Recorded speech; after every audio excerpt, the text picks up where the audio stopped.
The number one challenge is people don't really they're unfamiliar with AI. Most of them are kind of taking it on at a very small level, but not understanding how they can incorporate various tools to really take a lot of the headaches out for instance, onboarding.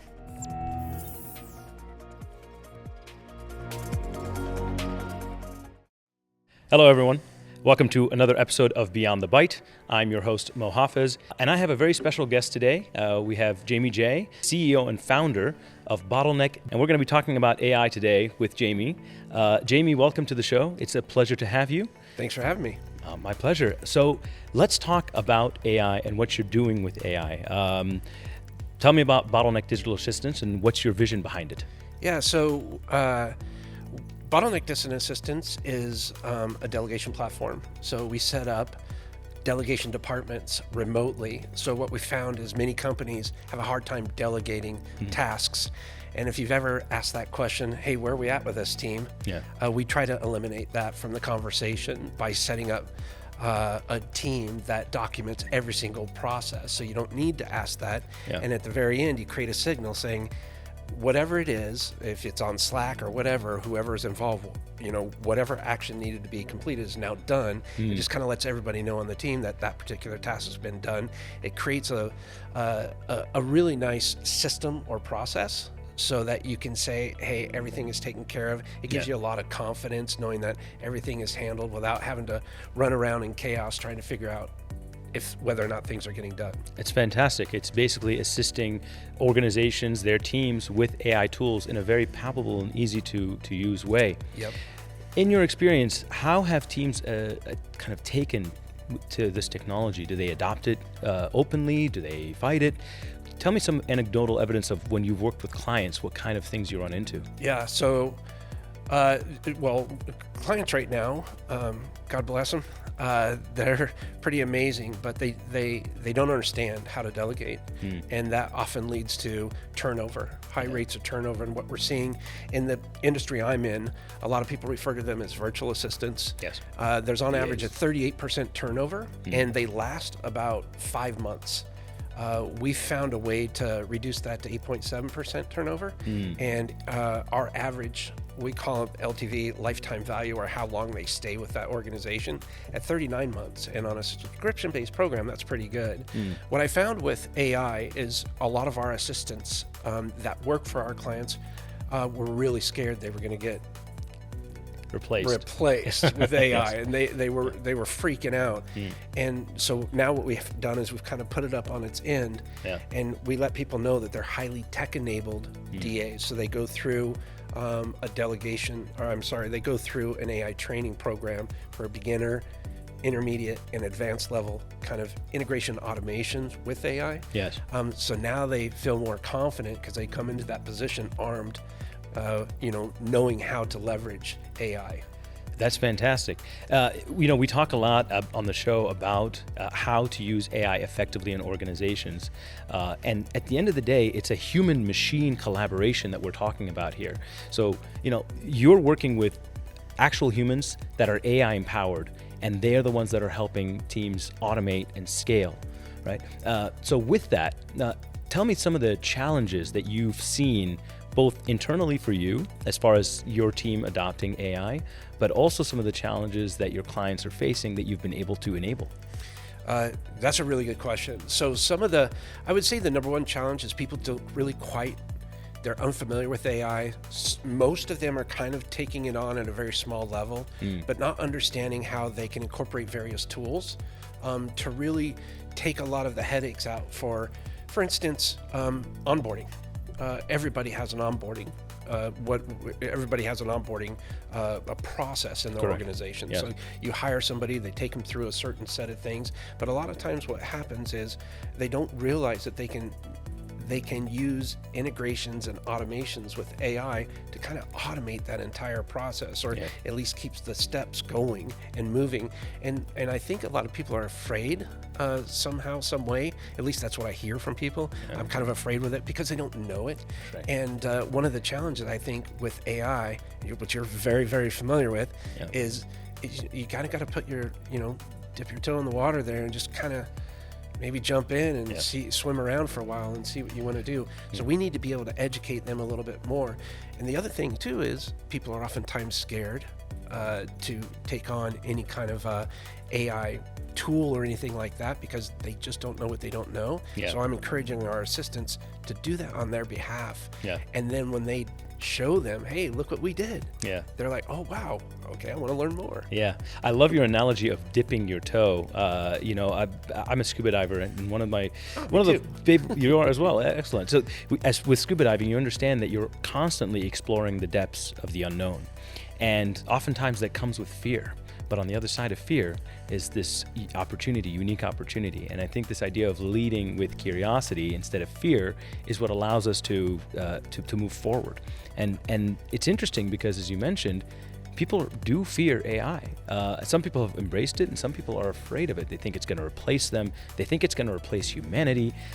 But this aspect of, okay, on the other side of that fear is the opportunity. You need to simply understand how this tool works and kind of write the playbook for the human-machine collaboration there.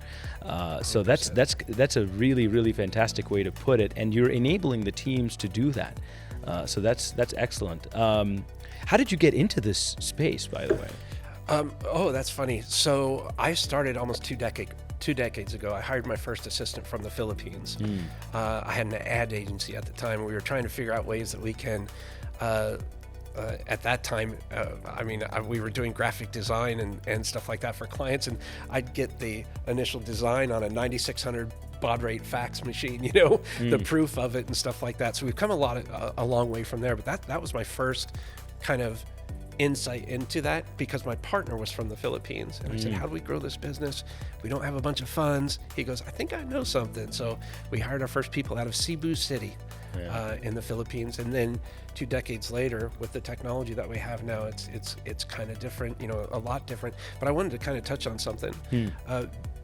We had a conversation earlier, a panel earlier, and I learned a lot from you on that. And what I think a lot of people need to do is they need to have a partner that understands AI. They need to have somebody that they can kind of trust to kind of guide them, right? And so we reached out to a fella named Ron Friedman of Merchbots, and he actually helped us create this amazing tool that we call the DelegationIQ Blueprint.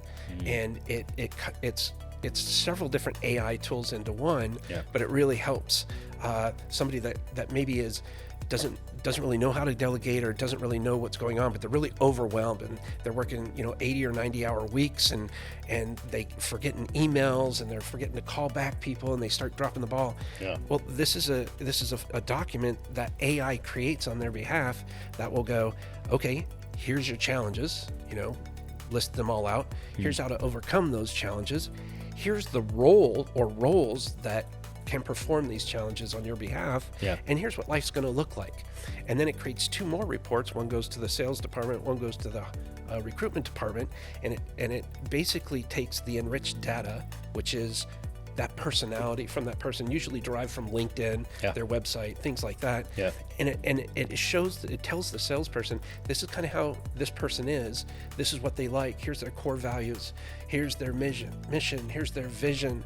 So these are the kind of things that if you bring these up, knowing that what these challenges are, it's really going to help that conversation. And then another report that's tweaked in a different way goes to the recruitment department.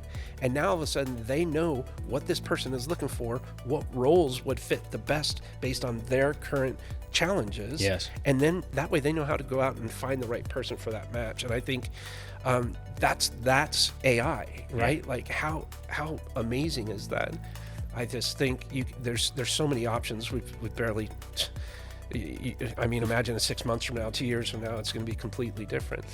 We talk a lot about transformation on the show, and we talk a lot about how AI is actively transforming society, businesses, even the nature of jobs. And we've seen major tech billionaires that are refining the space and changing it, talking about how the nature of jobs is going to change. The World Economic Forum just released a jobs report talking about how AI is going to create more jobs than it replaces, so to speak. But I think when you talk about AI-enabled digital assistants, you are one of the people that's at the forefront of essentially this human-machine collaboration age. I'd like to kind of see your input or your insight into where do you think this is going? What do you think human-machine collaboration will look like into the future, both in terms of how we are integrating it with businesses, but also from the perspective of your AI-enabled humans that are your digital assistants that help out these businesses? I think we're currently in the wild, wild west, right? Seriously, it's the 1800s all over again. It's crazy because there's no governance really. They're starting to pop up. I've talked to people in Europe, I've talked to people in the US that they're starting to talk about setting up ethics committees, and I think one day what you're going to see is maybe even a worldwide ethics committee on AI.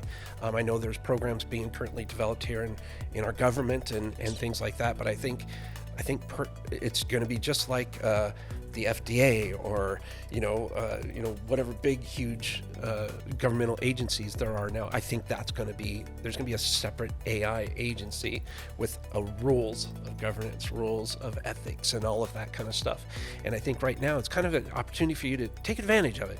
Take advantage of the wild, wild west and be careful.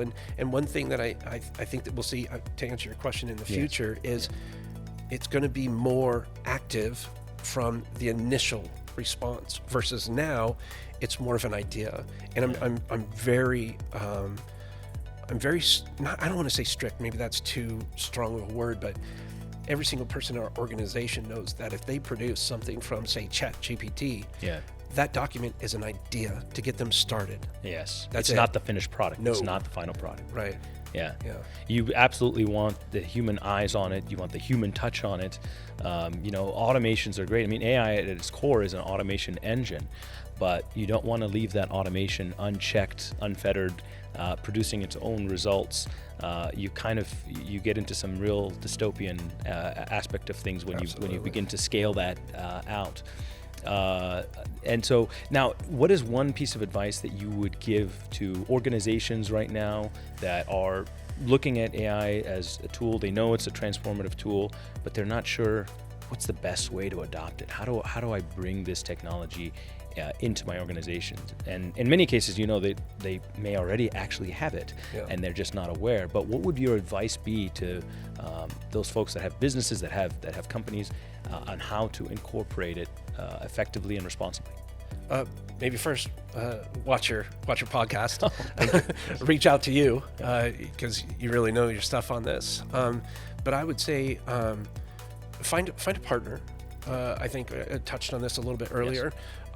Yes. It's great for you to jump in. That's kind of what I did. I didn't initially have a partner, but I jumped in, kind of got lost, didn't know where I was going, didn't know what I was doing, and I found somebody that was a lot smarter than me and had spent, that's all they did, because this is not all I do. I run a company and I do other things.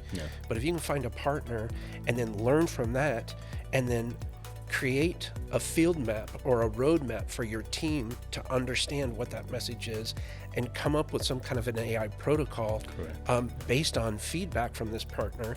And that's why we're really so focused on supporting our assistants so that they are highly tech enabled, meaning that could be your partner, because they will go out and we have something called the 30-minute rule, which is fantastic. A 30-minute rule is designed in a way to keep everybody proactive. So if you were to ask me, hey, what AI tool should I use for creating a course? Well, I'd be like, I don't know, Mo. Let me go check. And I just want to use the 30-minute rule, okay? And you know that I'm going to spend no more than 30 minutes, but I'm going to go out, I'm going to Google, I'm going to use ChatGPT, I'm going to talk to the Bottleneck Hub, which is our internal community that all of our DAs share new information with, and they're going to go out and try to find an answer. If they can't find an answer, they're going to find 3 alternatives. They're going to be this and this and this, and they may say, hey, Mo, I didn't find anything on that, but have you considered A, B, or C? And then that way you have to go, oh, check out B. You don't have to waste a lot of time on it. You know I didn't spend a lot of your money searching for 30 minutes because you pay me. Yeah. I only spent 30 minutes on it, was very hyper-focused. And that's kind of one of the things that we do to kind of implement new technology and find things out on behalf of our clients. And I think if other organizations adopted something like that, it's a really unique and structured way of figuring out what tools to use. Amazing. And this is a fun one for me. What excites you the most about this AI-enabled future? You're somebody who's in the space, and as you mentioned, you have a tech co-founder. But as somebody who's an entrepreneur, somebody who is a founder, what excites you about what AI makes possible? Oh my gosh. AI is exciting because it helps to keep me motivated. Is that weird to say? No. Like I have an idea or something like that I kind of have some grasp on, and I literally use ChatGPT or something like that to kind of ideate the process. Yeah, that's right. And it's neat because it's on my level. I understand that. Yeah. And it has a good way of flushing out challenges. Yeah, it works through your mental roadblocks. It helps you work through your mental roadblocks. Yeah. Yes. So, and if you use it and with intention, and you really have an idea of what you're trying to do, it can really be a great thought generation and kind of ping pong your ideas back and forth. Yeah, absolutely. That's fantastic. Well, Jaime, thank you so much for being on the show. I really appreciate your insights and and your company. The fact that you founded Bottleneck, and now you're helping customers incorporate AI and transform their businesses with it. It's just fantastic. I really appreciate you being a guest on the show. Well, thank you very much. Yeah. Thank you again for joining us on Beyond the Byte. If you like this episode, please like, subscribe, comment below about your thoughts about AI in the workplace. And also check out the episode with Jeff Hunter, who also has a company that does digital assistants. This is a very, very growing field. It allows companies to transform their businesses. But thank you very much, and looking forward to the next episode.